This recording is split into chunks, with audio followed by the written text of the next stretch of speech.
What was his, yeah, how was his childhood, schooling and all that? क्या वो बचपन से ही महान थे? Was Albert great since his childhood? तो शायद जवाब मिलेगा नहीं, लेकिन हाँ कुछ ऐसी चीजें थी. There was something which was just like a spark, you can say, कि कुछ ऐसी बात तो जरूर थी जो स्पार्क की तरह था उनके जीवन में, और जो उनको एक मतलब विशिष्ट बनाता था, विशिष्ट बच्चा बनाता था. But we are not going to, you have read this in 9th class, I think so. 9th class में उनके बारे में पढ़ चुके हैं आप. इसमें स्पेशली उनके स्कूलिंग पर और उनका अपना पढ़ाई के बारे में क्या खास विचार था उस पर जो है सो प्रकाश डाला गया है. He had the seeds of genius in him from the primary school stage in Munich. और जो जीनियस होने का जो सीड है वो कहीं ना कहीं प्राइमरी स्कूल से ही उनके अंदर डला हुआ था. He was honest and plain speaking. बोलने में वो हिचकने वालों में से नहीं थे. जो कुछ भी था वो सामने बोलते थे, क्लियर बोलते थे, छुपा के रखने में विश्वास रखने वाले बच्चे नहीं थे. So he was very honest. He had his own theory of education. Education के बारे में उनके जो विचार थे, उनकी जो थ्योरी थी वो अपनी थ्योरी थी, अपनी सोच थी उनकी. वो उनके विचार से देखिए क्या था कि he had his own, क्या था कि he hated to learn the facts and figures of history by heart. Facts and figure को लर्न करने के बजाय he wanted to have something new. कुछ नई चीजें क्या लाया जाए. फैक्ट्स एंड फिगर्स तो है ही, जो कहीं ना कहीं रखी हुई है, कहीं ना कहीं जहां से जरूरत पड़ने पे हम निकाल भी सकते हैं, देख भी सकते हैं. जरूरत कहाँ है कि नई चीजों की खोज करने की. तो इसलिए इतिहास के टीचर से, हिस्ट्री के टीचर से उनको खास करके जो है सो हमेशा मनमुटाव चलता रहता था. हमेशा उनके साथ उनकी कह सकते हैं बातों की झड़प होती रहती थी, क्योंकि वो बिल्कुल पसंद नहीं करते थे ये फैक्ट्स और फिगर्स को याद किया जाए. और तब मान लो कि in which year the battle of Panipat took place and all like that.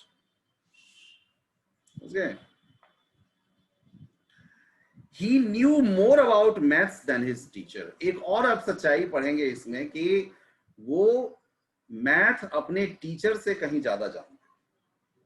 और ये बात कोई और नहीं, उनके टीचर खुद इस बात को एप्रिसिएट करते हैं एक जगह पे. His history teacher misunderstood him. शायद उनके विचारों को हो सकता है हिस्ट्री का टीचर जो थे वो समझ नहीं पा रहे थे, और उनको बार बार कहते थे कि you are just like a disgrace. उनको लगता था ये बच्चा मेरा बार बार अपमान कर रहा है, मेरे सब्जेक्ट के बारे में इस तरह से बोलकर मेरा अपमान कर रहा है. ये उस टीचर की शायद फाइंडिंग्स थी, ये उस टीचर की सोच थी. Okay guys, he felt as miserable as his lodging as at school. जो स्कूलिंग जब वो कर रहे थे तो स्कूल की जो प्रॉब्लम थी वो तो थी ही थी.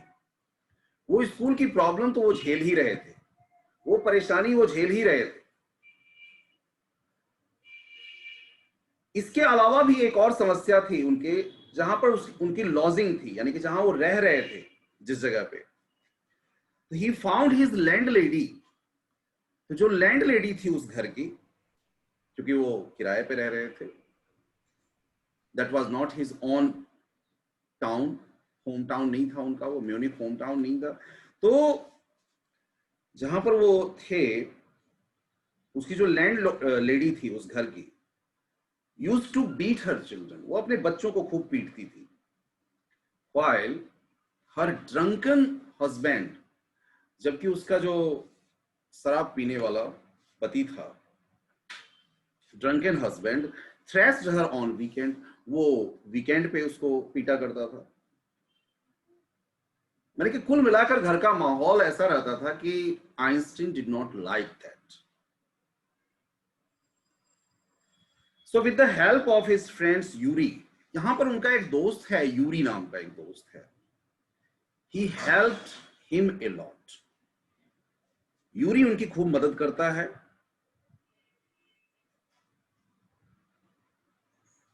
With the help of Dr. Ernest Wheel की मदद से he managed to leave Munich to study in Milan. और वहां से उनको सफलता मिलती है.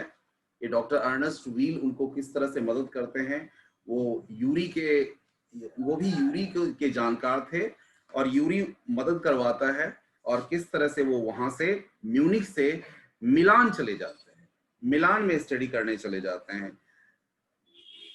Albert had 2 hobbies. इस कहानी में अल्बर्ट की 2 हॉबी आपको दिखेगी और 2 हॉबी क्या है उनकी? टू स्टडी साइंस सब्जेक्ट पढ़ना and to play upon the violin, और वायलिन बजाना. ये 2 उनकी हॉबी इसमें मिलेगी. The same unwanted boy made his mark as a great scientist at last. और यही बच्चा जो एक अनवांटेड बॉय की तरह स्कूलिंग कर रहा था, स्कूल में जिसे बहुत ज्यादा सम्मान नहीं मिल रहा था या उसके विचारों को स्थान नहीं दिया जा रहा था, he proved himself as a great scientist. और अपने आप को प्रूव करते हैं एक ग्रेट साइंटिस्ट के रूप में जिसको दुनिया आज भी याद करती है और शायद आने वाले वर्षों में भी उनको याद की जाती रहेगी, just because of his findings in physics. Physics में जो कुछ भी फाइंडिंग्स उन्होंने दिया था. ये कहानी 9th क्लास में आपके पढ़े हुए कहानी से अलग है, बिल्कुल डिफरेंट है. And I want to share with you the chapter. अब मैं आपके साथ चैप्टर शेयर करना मांगता हूं. देखिए, is everybody able to see? Is everybody able to see guys?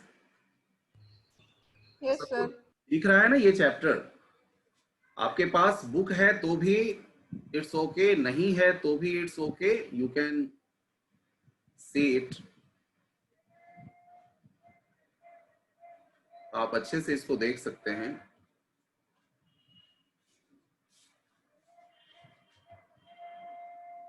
Where is that?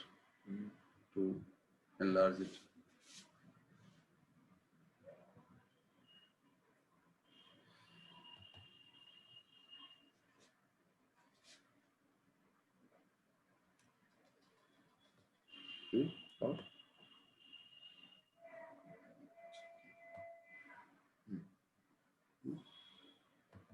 Where are the students now?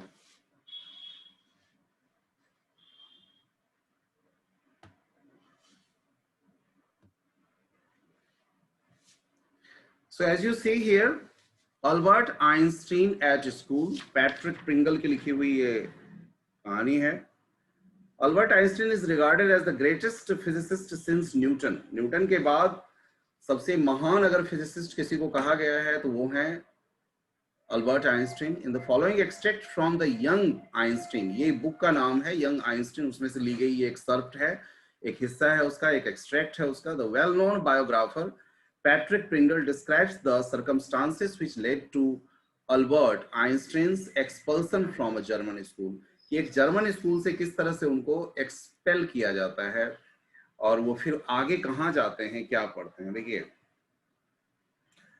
Question से ही शुरुआत होती है. इन व्हाट ईयर आइंस्टीन से हिस्ट्री के टीचर पूछते हैं कौन से साल में did the Prussians defeat the French at Waterloo. Prussian ने वाटरलू के मैदान में फ्रेंच को हराया था. तो एज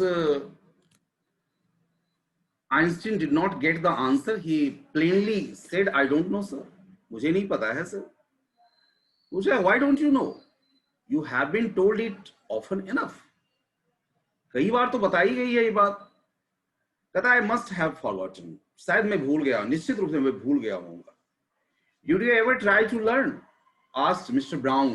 Mr. Brown हिस्ट्री के टीचर हैं, वो पूछते हैं क्या तुमने कभी सीखने की भी कोशिश की?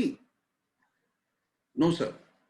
अल्बर्ट का प्लेन आंसर था. Here Albert gives plain answer. No sir. बिल्कुल भी नहीं वहां से. जो अनयूजुअल उनकी अनथिंकिंग ऑनेस्टी थी, बिल्कुल बिना सोचे समझे, मतलब उस पर ये सोच नहीं रहे थे कि उसका क्या प्रभाव पड़ेगा, क्या कहा जाएगा, क्या कुछ नहीं कहा जाएगा। उन्होंने सीधा अपना स्पष्ट प्लेन आंसर दे दिया, no sir. Albert replied with his usual unthinking honesty. इसमें बिल्कुल सच्चाई थी, इसमें उनकी ऑनेस्टी साफ दिख रही थी। फिर पूछे वो, व्हाई नॉट, क्यों नहीं भाई, क्यों नहीं, व्हाई नॉट। टीचर थे, इस प्लेन आंसर से उनको गुस्सा आया, तो सीधा उन्होंने पूछा क्यों नहीं, क्या बात है, ऐसी क्या बात है कि तुम,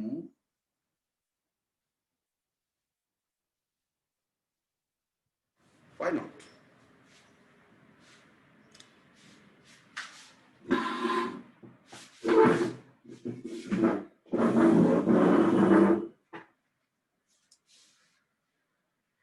आई can't see any point in learning dates. तो उनका सीधा प्लेन आंसर इस बार भी था कि मुझे नहीं समझ में आता है, मुझे कुछ खास नहीं लगता है कि ये डेट लर्न करने में क्या है, ये मैं डेट याद रखूं, ये क्या है। I can't see any point in learning dates, one can always look them up in a book. किताबों में देखा जा सकता है, किताब में जब है ही लिखी हुई बात, तो why should I learn. Mister brown was speechless for a few moments. और मिस्टर ब्राउन बिल्कुल स्पीचलेस रह जाते हैं, चुप रह जाते हैं, अवाक रह जाते हैं। यू अमेज मी आइंस्टीन, तुमने मुझे आश्चर्यचकित कर दिया। He said at last, don't you realize that one can always look most things up in books? तुम्हें क्या लगता है कि क्या किसी चीज के लिए हमेशा किताबों में दिखेगा कोई? That applies to all the facts you learn at school. क्या ये सारे फैक्ट्स पर निर्भर करता है? जितने सारे फैक्ट्स हैं जो तुम्हें स्कूल में पढ़ाया जाता है, क्या तुम सबके बारे में ऐसा ही सोच रहे हो? तो जवाब था आइंस्टीन का, यस सर, हाँ। Then I suppose you don't see any point in learning facts.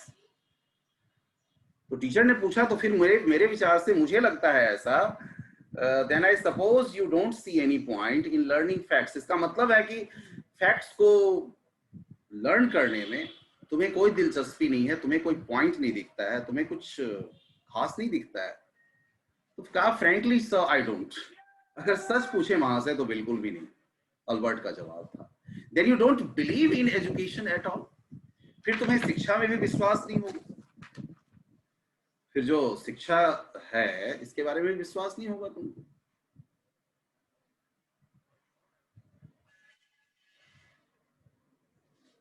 Oh yes sir, Einstein का जवाब था, oh yes sir I do. हाँ ऐसा ही है। I don't think learning facts in education, कि एजुकेशन का मतलब सिर्फ लर्निंग फैक्ट्स नहीं होता है। इन दैट केस, फिर उस विचार से, said the history teacher with heavy sarcasm, पूरा व्यंग्यात्मक अंदाज में वो पूछते हैं कि perhaps you will be so kind as to tell the class the, ये देखो इसको बैठ साइड कर दो,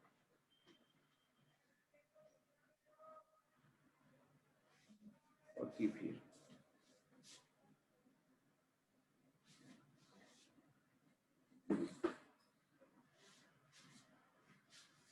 और perhaps you will be so kind as to tell the class the Einstein theory of education. तो क्या आप क्लास को एजुकेशन की जो आइंस्टीन थ्योरी है वो आप बताने की कष्ट करेंगे? अल्बर्ट फ्लस्ट इस बात पे थोड़े से वो शर्मा गए, इस बात पर थोड़े से वो शर्मा जरूर गए।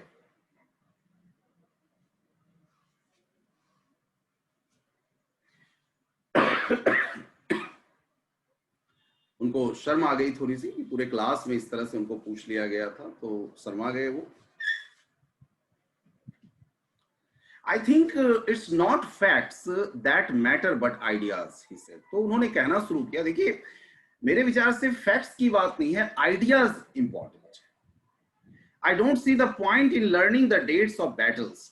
मुझे लगता है कि बैटल्स का अगर डेट याद करते हैं उसमें कोई पॉइंट नहीं है। और even which of the armies killed more man, या कौन सी आर्मी ने कितने ज्यादा लोगों को मार दिया। I would be more interested in learning why those soldiers were trying to kill each other.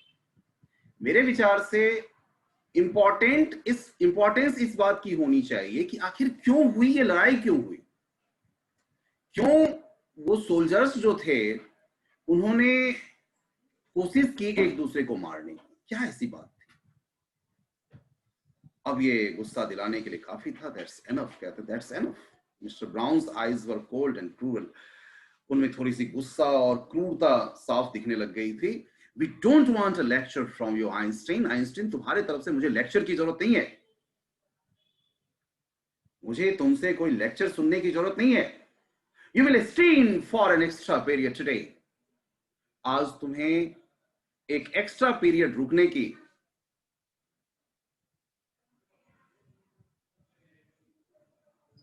आज तुम्हें एक्स्ट्रा पीरियड रुकना पड़ेगा। It was just like a punishment, you can से। Although I don't imagine it will do you much good. मुझे नहीं लगता है कि इससे कोई खास फर्क पड़ेगा तुम पर, इसका कोई असर होगा तुम पर। It won't do the school any good. ना तो स्कूल पर कोई इसका खास असर पड़ने वाला है, कुछ अच्छा होने वाला है उसका। You are a disgrace. You are a disgrace.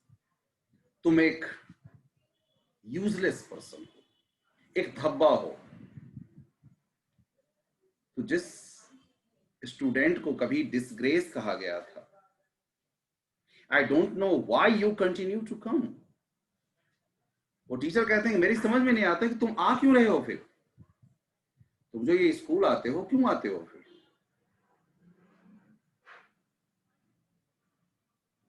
It's not my wish sir. Albert का भी सीधा जवाब था। He pointed out, it's not my wish sir. ये मैं अपने मन से नहीं आता हूं।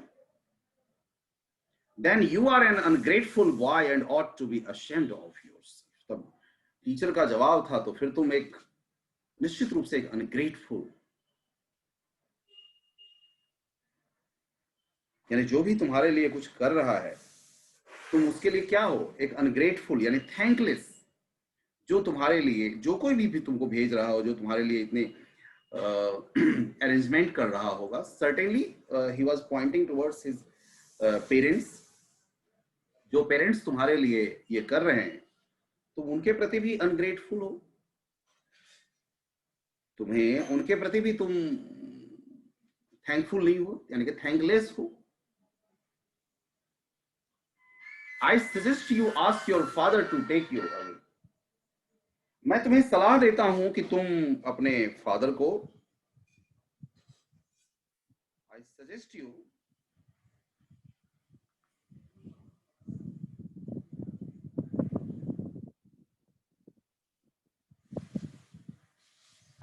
आई सजेस्ट यू, मैं तुम्हें सलाह देता हूं, ask your father to take you away. अपने पिता को कहो, अपने पिताजी से बात करो कि तुम्हें वो यहां से ले जाएं। Albert felt miserable when he left school. उस दिन जब वो वहां से चले,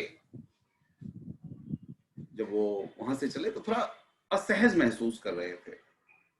मिजरेबल फीलिंग आ रही थी, बुरा लग रहा था। When he left school that afternoon, not that it had been a bad day, ये सोचकर नहीं कि वो दिन उनके लिए बुरा बीता था। एक टीचर के साथ उनके इतनी आर्गुमेंट हुई थी। Most days were bad now, क्योंकि अब ज्यादातर दिन जो था वो खराब ही बीत रहा था। Anyway, but because he had to go back to the hateful place the next morning, लेकिन चूंकि फिर से कल उसी जगह पर, उसी हेटफुल प्लेस पर उनको वापस भी आना था। Means he says that place a hateful one, वही हेटफुल प्लेस पर वापस उनको आना था, यानी वो स्कूल फिर से दूसरे दिन आना था। The next morning he only wished his father would take him away. सिर्फ मन में एक विचार आया कि काश उसके पिताजी उनको वहां से ले जाते उस जगह पे, would take him away, but it was not possible. But there was no point in even asking. लेकिन ये बात तो कहने में भी कोई फर्क, कहने से भी कोई फर्क नहीं पड़ने वाला था। अगर वो अपने पिता को ये बात कहते भी तो कोई फर्क नहीं पड़ने वाला था। he knew what the answer would be। उनको अच्छी तरह से पता था कि क्या जवाब मिलने वाला है। he would have to stay until he had taken his diploma। जब तक उनको डिप्लोमा नहीं मिल जाती थी उनको वहां रहना था। going back to his lodgings did not cheer him up। तो जब वो अपना घर गए, घर पहुंचे, वहां भी वही माहौल, वो जगह भी कोई इतनी अच्छी जगह नहीं थी कि वहां उनको थोड़े आनंद आ सके। His father had so little money to spare that उनके पिता के पास इतने पैसे नहीं थे, या वो उनको इतने पैसे पढ़ाई के नाम पर नहीं दे पा रहे थे, वो कोई बहुत अच्छी जगह लेके और वहां पर अपने लॉजिंग की व्यवस्था कर सकते। He did not mind. So उस कम पैसे में Albert had been found a room in one of the poorest quarters of Munich. Munich के सबसे जो गरीबी वाले जगह पे, जो सबसे गरीब लोग सब रहा करते थे, उसी में एक जगह पर इन्होंने अपने रहने के लिए एक कमरा किराए पे ले रखा था। He did not mind the bad food and lack of comfort. इस बात की उनको बिल्कुल परवाह नहीं थी कि जो भोजन परोसा जा रहा है उनको बहुत गंदा है, खराब भोजन है, और कोई आराम की भी कोई चीज उनको नहीं मिल पा रही है, और even the dirt and smeller, इसके अलावा जो वहां पर गंदगी फैली हुई है, कूड़े कबाड़ कचरे सब हैं। But he hated the atmosphere. इससे कहीं ज्यादा अगर उनको वो डिसलाइक करते थे या उनको पसंद नहीं आती थी, तो वो जगह थी एटमॉस्फेयर ऑफ स्लम वायलेंस। वहां जो हिंसा होती थी, वो जो स्लम एरिया की जो हिंसा थी, वो सबसे ज्यादा उनको परेशान करती थी। His landlady beat her children regularly. उनकी जो लैंड लेडी थी वो बार बार लगातार अपने बच्चों को पीटती रहती थी। एंड इवन सैटरडे, और एवरी सैटरडे को क्या हुआ करता था, हर सैटरडे को उसका पति उसको पीटा करता था। हर हस्बैंड केम ड्रंक, वो पीकर आया करता, एंड बीट हर, वो उसको पीटा करता था। इस पर उसके एक मित्र ने, अल्बर्ट के मित्र ने, एक दोस्त ने, यूरी जिसका नाम है, यूरी का की चर्चा आती है, बट एटलीस्ट वो समझाता है कि but at least you have a room of your own, कम से कम तुम्हारा अपना कमरा तो है, which is more than I can say, मेरे से कहीं तुम ज्यादा फॉर्चुनेट हो कि तुम्हारे पास एक अपना कमरा तो है। Said Yuri when he called round in the evening, जब शाम में वो मिला तब वो समझाया उनको, at least you live among civilised human beings, तुम कम से कम सभ्य लोगों के बीच में तो रह रहे हो। Even if they are all poor students, कोई बात नहीं अगर वो सब के सब गरीब स्टूडेंट्स हैं तो भी, सॉरी, एटलीस्ट यू लिव। हाँ, अल्बर्ट ने उनको समझाया कि चलो तुम कम से कम सभ्य लोगों के बीच में तो रह रहे हो ना, कोई बात नहीं अगर वो सबके सब गरीब हैं तो, पुअर स्टूडेंट्स हैं तो भी। तो यूरी समझाया कि they are not all civilised, वो सबके सब सिविलाइज्ड नहीं है। You do not hear that one of them was killed last week in a duel? क्या तुमको पता नहीं है कि एक आदमी मारा गया था एक द्वंद्व के बीच में। ड्यूएल का मतलब होता है द्वंद्व, यानी कि दो व्यक्ति के बीच में किसी बात पर झगड़ा हो जाए, ड्यूएल, एक क्वेरल बिटवीन टू। ड्यूएल का मतलब होता है अ क्वेरल बिटवीन टू, दो के बीच में झगड़ा। तो दो के बीच में, जो दो व्यक्ति के बीच में झगड़ा हुआ था, उसमें वो मारा गया था।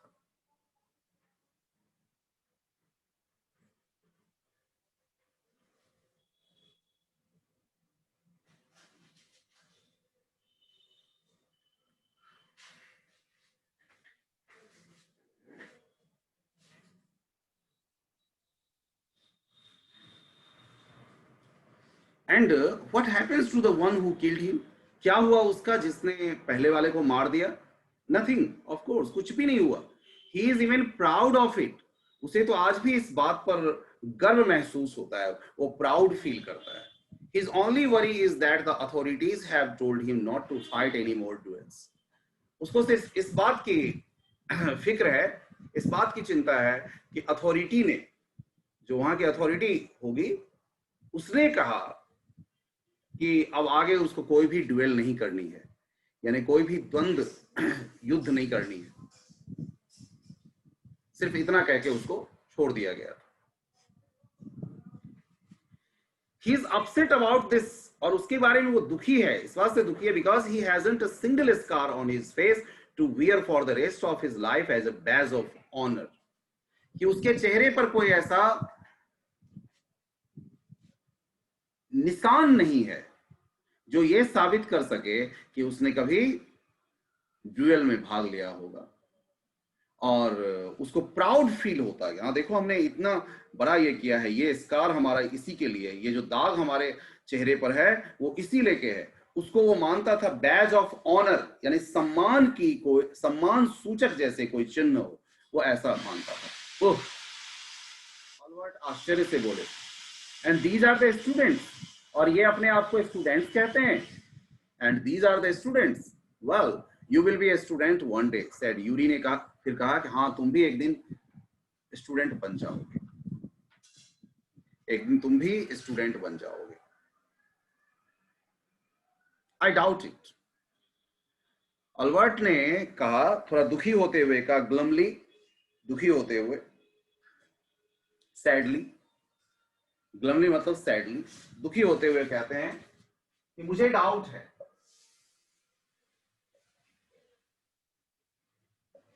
मुझे इस बारे में संदेह है, मुझे इस बारे में डाउट है, शायद ऐसा ना हो सके, शायद ऐसा ना हो सके।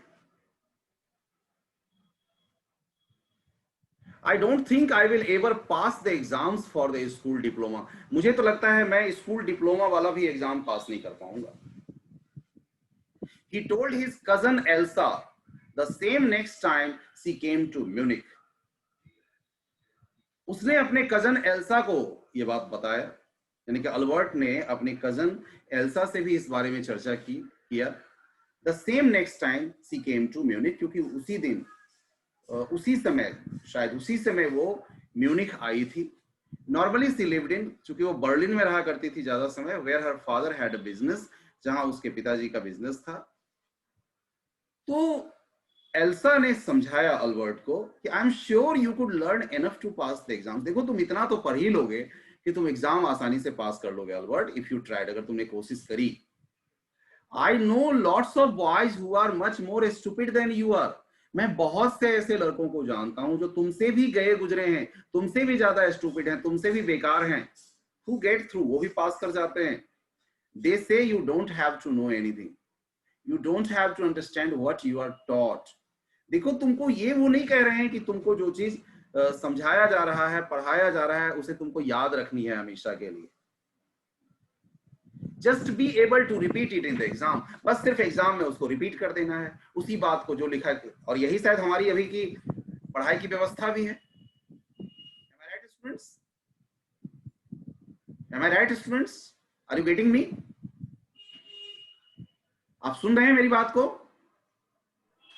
Yes, sir. यही शायद हमारे पढ़ाई की व्यवस्था भी है ना। आप अगर परीक्षा में अच्छा कर जाते हैं, आपने कहां से अच्छा किया वो आपसे कोई नहीं पूछता है, पूछेगा कोई? Nobody asks you. कोई बच्चा अगर नकल करके आपसे ज्यादा नंबर ले आता है तो ही विल बी ऑनर्ड। अभी यही पढ़ाई की व्यवस्था है, उसको सम्मान मिल जाएगा, उसका रिजल्ट बेहतर माना जाएगा देन योर्स। आपको कितना आता है, आप किसी क्षेत्र में कितना अच्छा है, उससे कोई फर्क नहीं पड़ता है। और शायद इन्हीं सब चीजों को मैं आपके साथ शेयर करना चाहता हूं कि इन्हीं सब चीजों को देखकर, इन्हीं सब चीजों से बचाने के लिए जो है न्यू एजुकेशन पॉलिसी लाई गई है। आप में से कुछ को पता भी होगा, नहीं पता है तो आप नेट पर सर्च करके उसके बारे में जरूर पढ़िए और समझने की कोशिश कीजिए।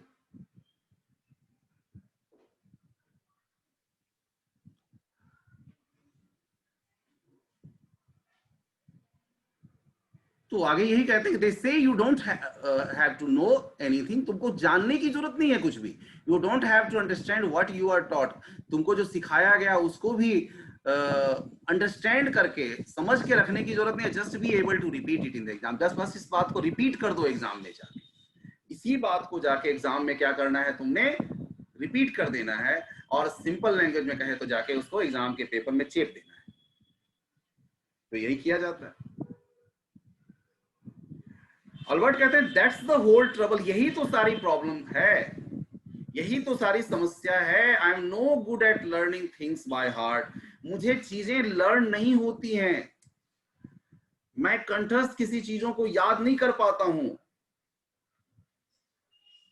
तो एल्सा ने फिर समझाया, you don't need to be good at it, तुमको बहुत ज्यादा उसमें गुड होने की जरूरत नहीं है, बहुत ज्यादा अच्छा होने की जरूरत नहीं है। Anyone can learn like a parrot, parrot की तरह तो कोई भी लर्न कर लेगा। एक ही बात को अगर रिपीट करते जाएंगे तो कोई भी लर्न कर लेगा।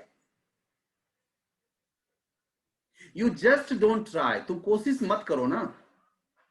And yet I always see you with a book under your arm, और फिर भी मैं तुमको देखता हूं कि तुम तो हमेशा तुमको देखती हूँ, सॉरी, तुमको देखती हूँ कि हमेशा तुम अपने आर्म के पास, यानी कि एक बुक जो है तो दबाए रहते हो। What is the one you are reading, कौन सी बुक है जो पढ़ रहे हो तुम? उनका जवाब था ए बुक ऑन जियोलॉजी, ये किताब जियोलॉजी पर है। जियोलॉजी आपको पता होगा, भूगर्भ शास्त्र कहते हैं उसको। ज्योग्राफी का ही एक हिस्सा हो जाता है आगे चल के, एक स्पेसिफाइड सब्जेक्ट बन जाता है जिसका नाम है geology. A book on geology, geology rocks and things ना, जियोलॉजी पढ़ रहे हो, रॉक्स, पत्थरों के बारे में, चीजों के बारे में। डू यू लर्न दैट, क्या तुम इसको पढ़ते हो, सीखते, मतलब याद करते हो? No, we have hardly any science at school, हमारे स्कूल में साइंस तो है ही नहीं। Then why are you studying it, फिर पढ़ क्यों रहे हो इसको? कहते बिकॉज आई लाइक इट, क्योंकि मैं इसे पसंद करता हूं। Isn't that a good enough reason, क्या ये काफी नहीं है? क्या ये कारण काफी नहीं है कि ये चीज मुझे पसंद है?